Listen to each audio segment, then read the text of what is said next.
All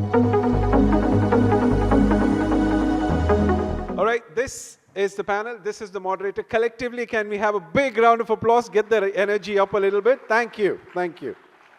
Good morning to all of you, and I'd like to thank the organizers for giving us this opportunity to discuss about the management of IgA nephropathy and the newer drugs that are available.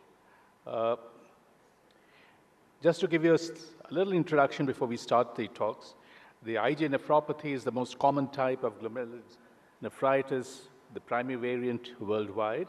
It was first described almost 50 years ago, and understanding of the disease pathophysiology is incomplete, and therefore the treatment is largely empirical, although guidelines are being formulated at the moment. Clinically, there is a high, as you are all aware, highly diverse course, which ranges from asymptomatic urinary abnormalities to a rapidly progressive glomerular disease. And the recent studies have shown its relationship with the AKI, where almost a quarter of the patients did not return their renal functions to baseline. It's a lifelong, relapsing, remitting, progressive disease, and the median kidney survival is about 11 and a half years, and the mean age at which the kidney failure or death occurs is about 48 years. And therefore, early diagnosis is extremely important. The options for treatment are conservative treatment, steroids, immunosuppressants, budesonide, and there are, of course, newer treatment options which are on the anvil.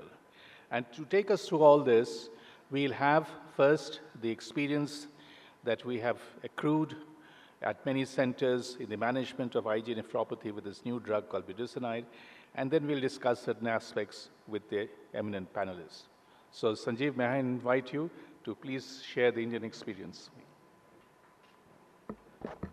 Thank you, Professor Gupta, and good morning, friends. So over the next few minutes, I'll be sharing with you the Indian budesonide in an Indian cohort, which is a multi-center real-world experience from different centers. We have collated data. So just a quick recap. Budesonide can be used to target dysregulation of the mucosal system, as we all know, and it's a second-generation synthetic, non-halogenated corticosteroid. It acts locally with minimal systemic absorption. It targets with minimal systemic absorption, which is why it's a step forward in the steroid therapy.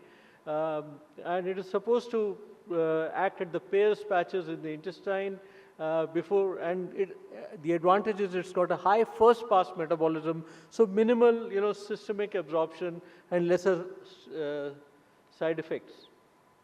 So this is the landmark NephLogard trial, which looked at the question that is targeted release formulation of budesonide, safe and effective for primary IgA nephropathy. It was a multi-center trial. They looked at biopsy-proven cases of IgA nephropathy who had persistent proteinuria, mind you, UPACR more than 0.8 or proteinuria more than 1 gram, and eGFR ranging between 35 to 90. They've obviously had background optimized RAS inhibition. So 97 patients were given Nefecon, which is the targeted release formulation of budesonide, and 102 placebo patients were compared. There was a significant reduction in the mean UPCR, as you can see here at 9 months, and eGFR decline was also slower in the intervention arm. The common related side effects were hypertension, peripheral edema, muscle spasm, acne, and most of them were mild, moderate, and definitely reversible. And this study concluded that 9 months treatment of Nefecon, in addition to optimized and stable RAS blockade, was well tolerated and resulted in clinically improvements in UPCR, USCR, and eGFR compared with optimized supportive care alone. So as you all know, this formulation is not available in our country, and what we did was we looked at the controlled release formulation.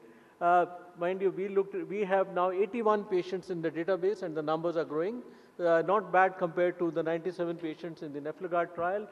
6 centers have so far contributed to this database, and I welcome more centers to contribute. All of the patients had biopsy-proven IgA nephropathy, and they were on ACE or ARB for maximum tolerated dose for at least 3 months.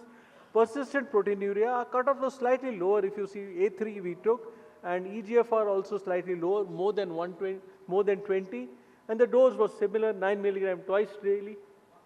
The outcomes that we looked at were percentage UACR reduction at 3 months, 6 months, 9 months, percentage EGFR improvement, and absolute EGFR improvement in 3, 6, and 9 months.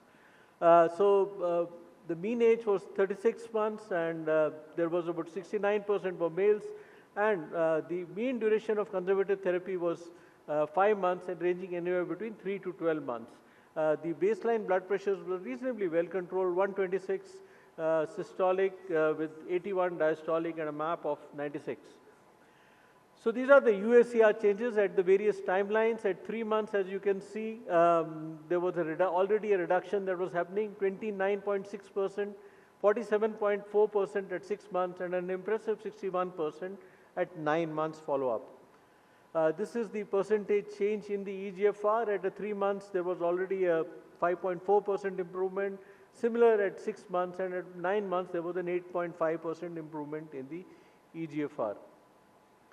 This is the improvement here. As you can see, 1 mils per minute at 3 months, 4.4 mils per minute at 6 months, and at 9 months we had a mean of 8 mils per minute with a standard deviation of 14. These are the different reductions in proteinuria, 90% at 3 months, 92.07% at 6 months, and 97.5% at a 9-month follow-up. The side effects reported were hirsutism. One case we had in severe insomnia, and this patient actually stopped the drug for a while, and after great repeated counseling, we could get him back. Hyperglycemia in some of our patients were observed, worsening of pre-existing hypertension needing up titration of therapy, and a few patients did have Cushingoid appearance, but by and large, the moment we stopped this drug, it was, as you can see, it was reversible. So to conclude, in this multicentric experience, the IgA reduced proteinuria in 90% of patients by 9 months of follow-up, so it does work. It reduced proteinuria by more than 50% from the baseline starting at 3 months of drug therapy, and it's reasonably good. And also it helped in stabilization of EGFR. But yes, long-term follow-up after drug discontinuation is warranted and is underway now. And I would like to acknowledge all the contributors, Professor Arpita Roy Chaudhary from IPGMR Kolkata, Dr. Karan Saraf from Apollo Guwahati, Dr. Vinay Rathore from AIIMS Raipur, Dr. Dinesh Kular from Max New Delhi, and Dr. Jasuja from, again, Apollo New Delhi. Thank you. If there are any questions, we can take them later. Thank you, Sanjeev. That was a very interesting and a very impressive results that you've shown over here.